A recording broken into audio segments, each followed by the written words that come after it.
One. And here we are for another recording for the Vlog of Passions. That's what we're calling it right now. I'm thinking of a different name because it's kind of I get my tongue tied when I say it. But we have Marcus back on from Oahu, Hawaii. And I mean, this is my personal opinion, is that his background is a little bit nicer than mine. I mean, you got water, ocean, trees in the background, beautiful sunshine. So thanks for being on again, Marcus. Yes, I've got a door. If you'd rather, I can put a door in the background.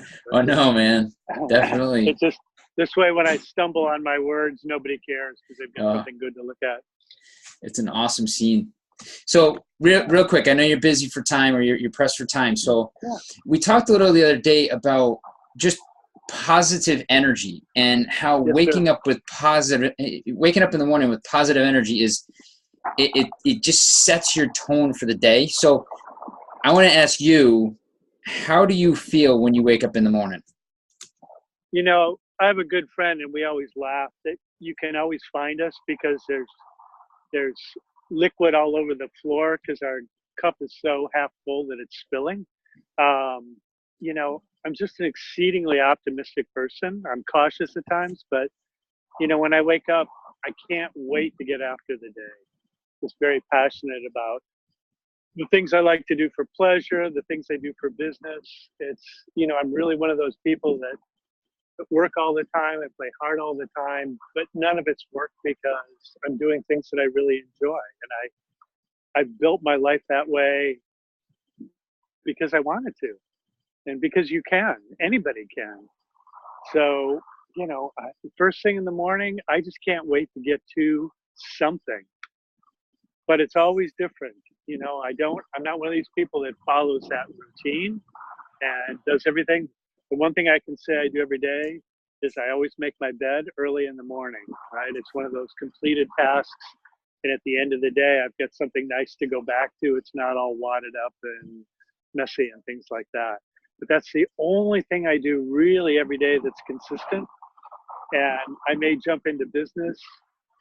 I generally go outside, take a look and see what the ocean's doing. And if it offers surf, I try to go surf. That's kind of my meditation and how I get my thoughts organized and have a really productive day. So that would be, you know, my first choice. But we don't always have good surf. So, you know, I'm going to roll into something different. And it's completely different all the time.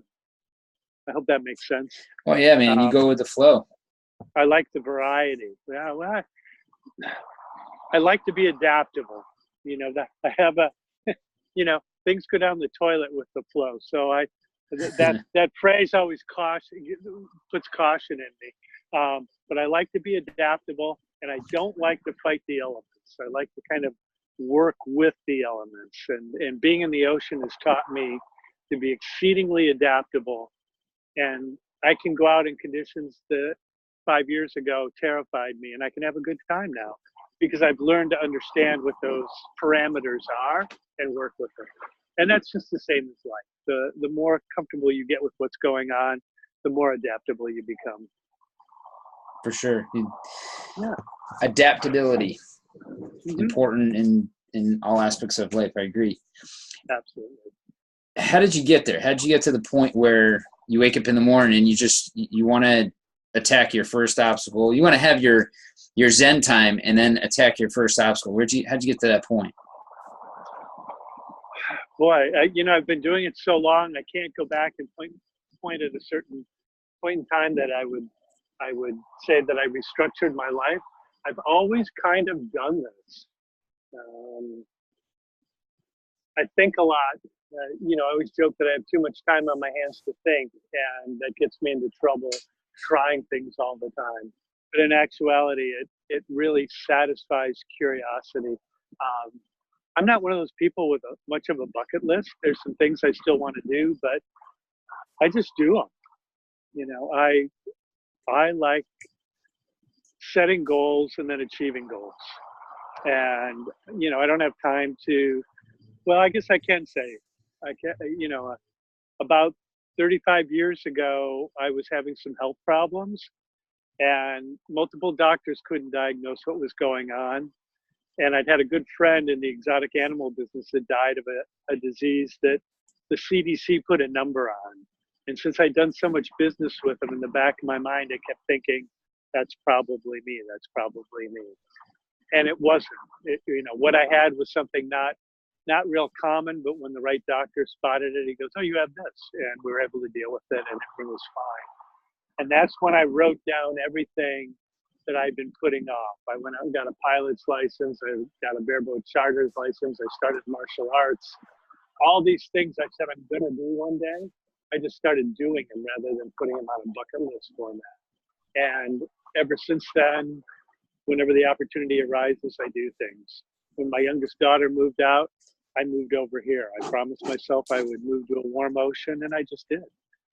So I put it on a list, and I look at what it takes to make it happen, and then I make it happen. It sounds simplistic, but it's really not as difficult as people make it. And I paraphrase the quote here: "Don't list, just do." Yeah. Yeah. Everyone has these lists of things, and just one of my favorite sayings is "Do it now." Not in a hedonistic way that hurts other people, but do it now. I have people I call and they go, I'll do that tomorrow all the time. And it's like, if you don't remind them tomorrow, they've forgotten already. So I try to do as much stuff as fast as I can and just not put it on a list and just deal with it. Put it into motion. That's cool. Yeah. And do you feel that you absorb and feed off of people's energy around you, or do you feel that people feed off of your positive energy, or is it both? Well, it's a little bit of both. In my practice, I learned a long time ago how to exchange energy with the patient. And when you exchange energy with the client you're working with, and in that kind of intimate environment where you're doing a lot of body work and some energy work and things like that, there's this really clean exchange of energy where both people prosper. At the end of my day, I can work 10-hour days and I've got energy. And most of the people I know that do body work and work with people at the end of the day, they're just drained. They're worn out. Mm-hmm. I have a meditation I do. I drape myself every day. I only let the energy exchange I choose come out. I only let the people I choose to come in. And I guard myself. And ever since I started doing that 25 years ago, I have no problem. It's very rare that I'll take on a client's symptoms. It's always when I forget to do the meditation. And, I just try to work that way with that good, clean exchange. But people tell me all the time that I seem to have this energy to spare, and that they feed off of my positivity and the energy that I have most of the time. And if I'm a little down, people notice it. Mm-hmm. They go, wow, what's going on? You're really in your head today. And I have to say, yeah, I am. I'm kind of working through some things as we go through this. But most of the time, I just stay super upbeat, and I live my life what I call very intuitively. I eat intuitively. If my body says I want mint chocolate chip ice cream for breakfast, I'll have mint chocolate chip ice cream for breakfast. And that's just an example.